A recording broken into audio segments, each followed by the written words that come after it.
Hey everyone, it's LS, and this is going to be the patch 11.5 notes rundown. I don't know too much about the patch, but what I do know is that the bee skins are in this patch, and that's really all that matters.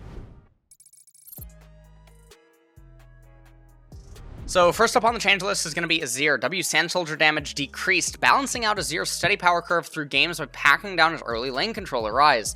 So he ends up losing 60 to 160 levels 1 to 18 to 50 to 150. Obviously this hurts Azir. It hurts him in the early laning phase, and it's going to also hurt his early to mid game transition, but outside of that he's still going to be the late game champion that you want him to be, and the damage fall off isn't going to be that impactful. I don't think that this is going to manage to move Azir out of the meta. I think that other things are more likely to end up doing that. Gragas, Q cost now flat. Q barrel roll, 60 to 80 mana, ranks 1 through 5, to just 80 mana flat. So this is a really big nerf to tank Gragas up in top lane, which is predominantly only being picked to neutralize certain melee champions and sustain and live through lane. But the thing is that Gragas right now, I think if you're going Everfrost on him, this change doesn't really matter. You have a lot of mana.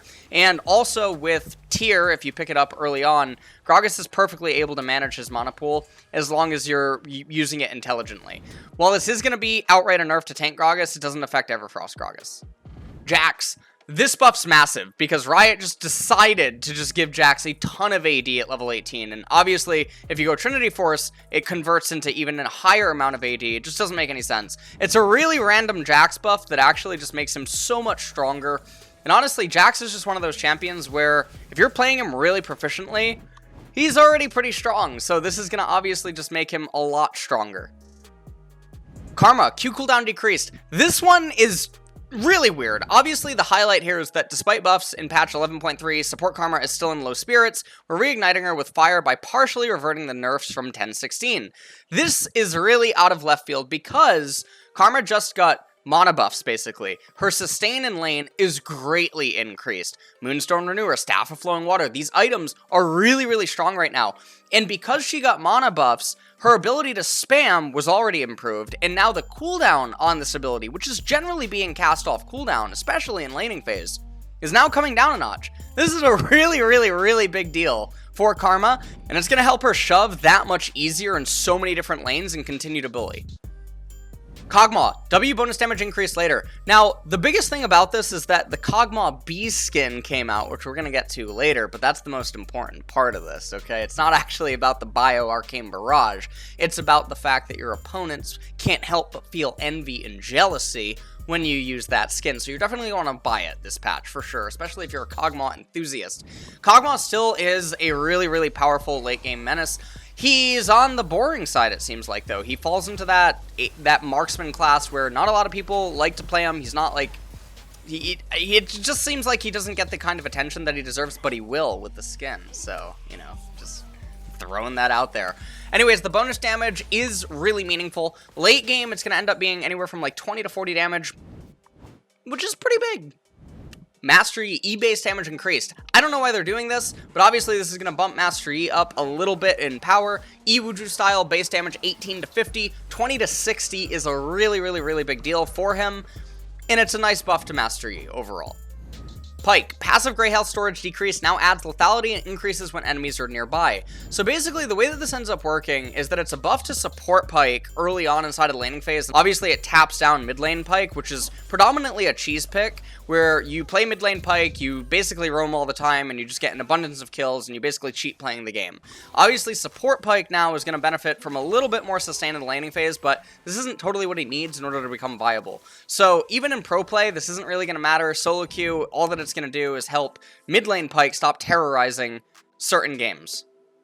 Qiyana, W bonus damage increased, R damage increased later. So W Terror Shape gets 8 to 40 plus 30% AP to 8 to 64 plus 45% bonus AP. I'm not really sure what the AP ratio is. I don't believe that there's any builds that actually utilize ability power, so I don't know what this is. I don't think that Qiyana also does anything with Doran's Ring or Dark Seal, to my knowledge, so I don't even think that maybe that's a point of interest. Our Supreme Display of Talent, 100 to 240 to 100 to 300, so this is a pretty big deal for her R damage, but the problem is that Qiyana she's a balancing nightmare. She's very difficult for Riot to balance because a lot of what makes Qiyana good in solo queue is realistically not practical in pro play, and that's where the balancing problem comes in, because you can't possibly balance her for pro play without also making it really problematic for solo queue. But the thing is that solo queue, she thrives because a lot of people are uncoordinated, and much like Pyke, she's just able to completely get blasted inside a laning phase and then just randomly run around and get a lot of kills and then accelerate. So inside of solo queue, the thing is that these buffs don't really address her laning phase issues, and this is mostly just going to help out her mid and late game. So for Qiyana enthusiasts, you're just getting a little bit of extra help because you're going to play her anyway, but realistically, it doesn't address any of her real weaknesses. Rammus, base health growth decreased.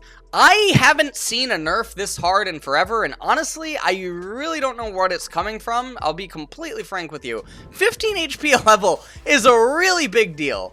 Normally, we see stuff like we see them lose 5 HP a level, we see them lose like 10. 15 is really out of left field, especially when you consider that Rammus has gotten hit both directly and indirectly in recent patches. It just seems like Riot is not going to say okay. Rell, aka Michaela. Base armor decrease, W1 and W2 cooldown increase. So the base stat, she loses 3 armor, W Ferromancy crash down is going to go up by 2 seconds, and W Ferromancy mount up going to go up by 2 seconds. So her engage is still going to be the same. Whenever she's going for the engage, she's going for the plays, they're predominantly going to be the same. So in that regard, she's not really changed that much. This just punishes her if she ends up failing, obviously, but the other thing is that it gives you a little bit more play against her during the fight in the altercation that's going to end up ensuing. That's pretty much it. Rell is still going to be in the exact same spot that she's been in for a while. Samira, base damage growth increased, Q damage ratio increased later. So damage growth is up by 0.7, which is obviously a really big deal. Q flare is going to be 80 to 110% to 80 to 120%. Now, I have a belief that Samira, when all is said and done, when the dust settles with all of this, I think that she's actually going to be buffed. What I think is happening right now is that a lot of people who have been playing Samira have to relearn how to play her where she can't jump via the allies, right? But ultimately, her mid and late game are just better than it was before. So all that it's going to take is reconstructing and learning how to play her. For people who have never played Samira, if they just pick her up now, they don't know what they've lost or what they're missing. So they don't go in with this negative mindset where they're like, oh man, I used to be able to do this before, but now I can't do it. The world is ruined. So the reality is that her mid and late game obviously have increased upside, and I think that a lot of people who were playing her and abusing certain features of her kit are just basically crying foul, and they're refusing to learn how to play the new Samira that just has increased values, but a little bit of less options in some angles. Sejuani, W second damage hit ratio increased. W Winter's Wrath. 5.25% of Sejuani's maximum health to 6% of Sejuani's max health. So the next time that Sejuani ends up being viable will probably be when Blizzard releases Wrath of the Lich King Classic. So it seems like we got a little bit longer to go. And that's just fortunate for everyone. Seraphine. Passive subsequent note damage decay removed. Note damage from allies reduced. W cooldown increased. Passive stage present. Seraphine's notes no longer decay and damage to non-minions. Backup vocals. Backup. Notes from allies now only deal 25% damage to all targets, including minions. Note damage 4 to 16 at level 1 to 18 to 4 to 24, levels 1 to 16. So, obviously, a couple of changes with her passive. On-core cooldown 160 to 120 to 180 to 120. So this is only going to affect her initial R. This is more problematic for support Seraphine than it is for mid lane Seraphine or AD carry Seraphine, which is obviously going to be able to get access to the Rank 2 ultimate a lot earlier, and then in which case the cooldown change doesn't really matter. Ultimately, Seraphine is still going to be a Z-tier champion. So, obviously, Seraphine, really powerful still. Mid lane, AD carry, support, top lane as a counter pick. She's just one of the best champions in the game, and these type of changes aren't addressing what's making her so powerful. And whenever Riot does stuff like this, when they don't address the core thing that is making the champion oppressive, champion will just continue to exist until they hit that core thing. So, well, you're gonna have to wait a while. She's got a couple more skins to sell. Anyways, speaking of things that are getting a little bit clowny, seems like Shaco is not going to be allowed to be in the support role, which I think has been his best performing role. W Jack in the Box base damage is down by quite a bit. Single target base damage is also down, but pop goes the monster. Now he deals a little bit more bonus damage to monsters. Great, not the problem. Shaco probably just needs a rework at this point, if I'm being completely honest. Trundle, Q cooldown increase, Q chomp, 4 seconds to 3.5 seconds. Trundle might end up coming back into the meta the more that tanks and other type of bruiser champions flourish, and I think that that'll start unfolding over the next couple of patches, so a buff like this is actually really massive when you consider that he's basically immediately casting it off cooldown, and he's constantly trying to stick to you. This is actually just a massive increase in his power, and so it's a nice buff to see from Riot. Twitch, passive damage ratio per stack decreased, our bonus damage increased, and duration increased. Passive, Deadly Venom, 3% AP to 2.5% AP per stack, and our Spray and Pray is going to be 25 to 55 to 30 to 60, duration 5 to 6 seconds. These are obviously totally fine changes for Twitch. AP Twitch, obviously popping up a little bit lately, and that's, not too much to say about this one. Udyr, base health growth decreased, our aura total damage decreased. So, he's losing 7 HP per level. This is what I mean, man. You saw Rammus getting hit by 15. Udyr, for some reason, terrorizing pro play, solo queue, everywhere. 7 HP. 7 HP is not an armadillo. You got a monkey stance, got a turtle stance, got a bear stance, got a phoenix stance. He doesn't have an armadillo stance, It's totally fine. Not a big deal. Riot Games. Our Phoenix stance, 50 to 275 over 4 seconds to 40 to 240 over 4 seconds. Again, it's not, it kind of is addressing what's making him strong, but I don't know how much this actually interacts with his clear and other oppressiveness that he has going on. Don't get me wrong, this is definitely a loss of damage removal, but I think Udyr is going to be fine. Viego, fixed several bugs related to Magi's and Possession. Passive turret dodging removed. General, Viego no longer loses stacks on Magi, Soul Stealer, and Dark Steel when possessing an enemy, and now gains the Magi's and Dark Steel stacks of enemies he possesses. Too far break fix. Fix the bug fix where Viego could sometimes possess an enemy's soul from extreme ranges if cast right at the start of another possession. Fix the bug where Viego would sometimes instantly possess souls without the 1 second cast time. Passive, Sovereign's Dominance. Viego no longer dodges turret shots that are in the air when he... Ooh, that is... Okay, that one's big. Now, I will say something about Viego. Viego is a champion that's making me very, very, very uncomfortable. And the reason that I say that is because generally I feel like I have a pretty good grasp on what's going to happen with the champion. Viego has actually defied that logic, and it's made me very, very uncomfortable. So, if you guys remember, I referred to Viego as the Ruin Champ. A lot of testing that I did with pro players on PvE, a lot of pro players that I talked to, we all thought he was a complete pile. He was a total pile. No one would go near it with a stick. And yet, for some reason, Viego's actually somewhat near 50% win rate, or he's at 50% win rate right now at the time of making this, even in mid lane. And apparently he's not as much of an abomination as I thought that he was. Still hold the stance that obviously in competitive, I think that he shouldn't be viable. I know that there are pro players on both ends of the spectrum, where some think that he's totally broken, and then others think that he is complete garbo. And I don't really know where it sits, but I'm going to obviously have to reevaluate Viego because it genuinely makes me uncomfortable that clearly there's something that I'm not factoring in when I'm assessing things and trying to evaluate it and compute what makes it that the champion's good or what makes it that he's bad. And this is the first time that I've genuinely felt uncomfortable. So it's looking like I'm genuinely wrong on Viego, but I'm going to reserve it, and a little bit longer. Items. Muramana heavily overlaps with Essence Reaver, both in stats and use cases. To better differentiate between the two, we're changing Muramana's proc to focus more on empowering abilities, whereas Essence Reaver empowers auto attacks through abilities. All this can end up doing is making the Mythicless itemization path, where people basically just go both of the items, that much stronger. The shock damage is now changed, obviously, to trigger more on spells rather than just auto attacks, and obviously this is really beneficial. So, a lot of the champions that are already abusing Muramana and want to be abusing it via spellcasts, they just get a lot stronger. Even mages previously who wanted to utilize the shock value, now they're going to get a little bit more reward because it's shifted out of the power of being reliant on autos. Stridebreaker. Stridebreaker's dash shouldn't feel as powerful as its slash, so we're balancing both while aiming for power neutral range. Halting slash dash range, 200 to 300, halting slash dash speed slightly increased, halting slash slow decay, 60% over 2 seconds, 40% over 2 seconds damage, 100% AD to 75% AD.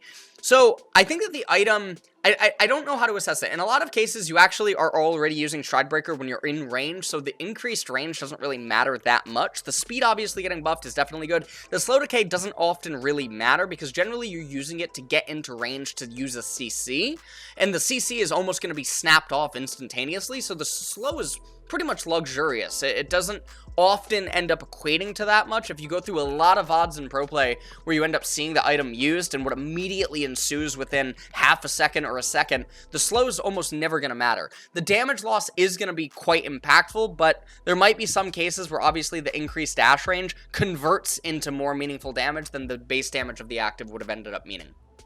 Serpent's Fang is a powerful but underwhelming and confusing item, so we're making it more broadly usable. Imagine Grievous Wounds for shields, but with extra profit. This item was already really good and going completely underlooked by pro players in recent patches, and now it's just getting a little bit of extra oomph. Shield Reaver, dealing damage to an enemy champion reduces any shields they gain by 50% for melee champions and 25% by ranged champions for the next 3 seconds. When you damage an enemy who's unaffected by Shield Reaver, reduce all shields on them by 50% for melee champions and 25% by ranged champions. This is super, super, super powerful, and obviously for lethality users, this is going to be a very good item because it's going to allow assassins to actually perforate through enchanters or, you know, shield stacking and protect comps and things of that nature. So it's going to be a really, really, really good item, and you should definitely look into buying it more, especially against enchanter heavy team compositions.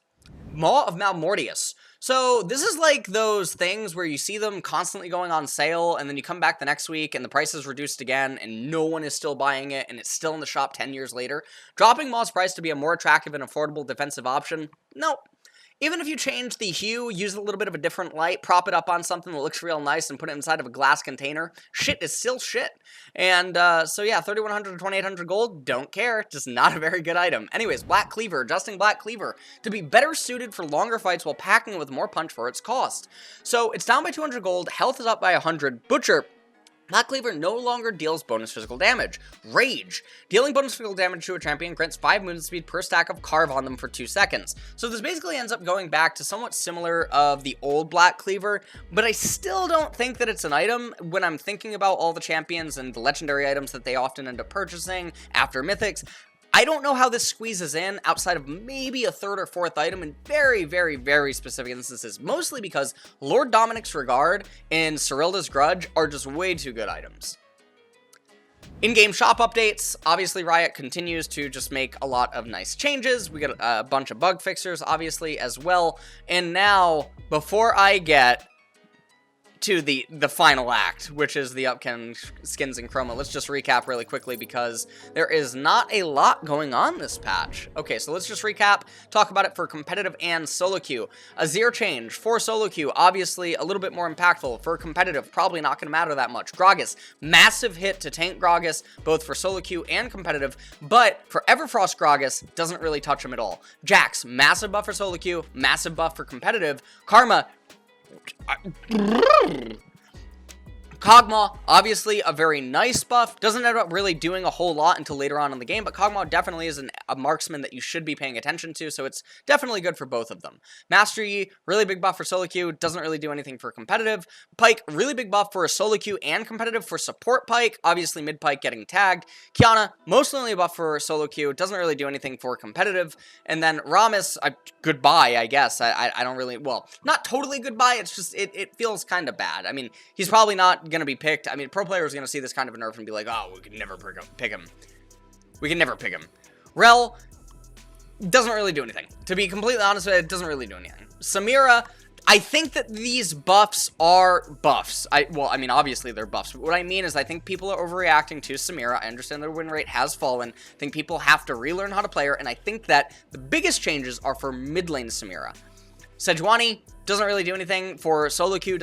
I mean, obviously, Sejuani is more so a competitive pick, so there's that. Seraphine does do something for solo queue more so than competitive, but Seraphine's still super broken. Shaco needs a rework. Trundle, really, really, really big for competitive. Twitch, I mean, a lot of these things are very luxurious. Udyr, I would say Udyr's thing is a lot bigger for solo queue.